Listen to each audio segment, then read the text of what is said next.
খোকা, তোর গাড়িতে আমার এই ফ্যানটা রাখা যাবে না? আরে গাড়িতে আবার ফ্যান নিবেন কেন? গাড়িতে তো এসি আছে। এসি ভালো না, আমার গরম লাগে। আরে উপরে দেখেন। কি উপরে কি? আরে কই কি? আমি ভাগি। ও আমাকে নেয়নি, আজকে ওকে মজাই দেখাবো। গাড়িতে আবার ফ্যান নিয়ে যাবে, কত বড় সাহস! যা থাক, দাদিকে নিবই না। সাবধানে চল, এসে পড়েছি, নাম। চলো দেখে আসি দাদির কি অবস্থা।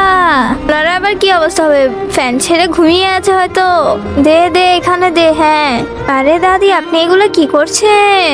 তোমরা আমাকে ছেড়ে চলে গেছো না, আমি এই জন্য আমার নিজের ঘর বানাচ্ছি। যাক, আমাদের ঝামেলা দূর হয়েছে। মনে হয় আমার জন্য কান্নাকাটি করবে, ইমোশনাল হয়েছে। হ্যাঁ, ভালোই হয়েছে। এরপর যা বললো তা শোনার আগে নিচে সাবস্ক্রাইব বাটনটি কেউ যদি সাবস্ক্রাইব করে তাহলে তার মা বাবা চিরকাল বেঁচে থাকবে। আর যারা লাইক করবে তাদের মনে আশা যেন পূরণ হয়, আর আমি দোয়া করে দিলাম। আচ্ছা ঠিক আছে, তাই আমরা যাই।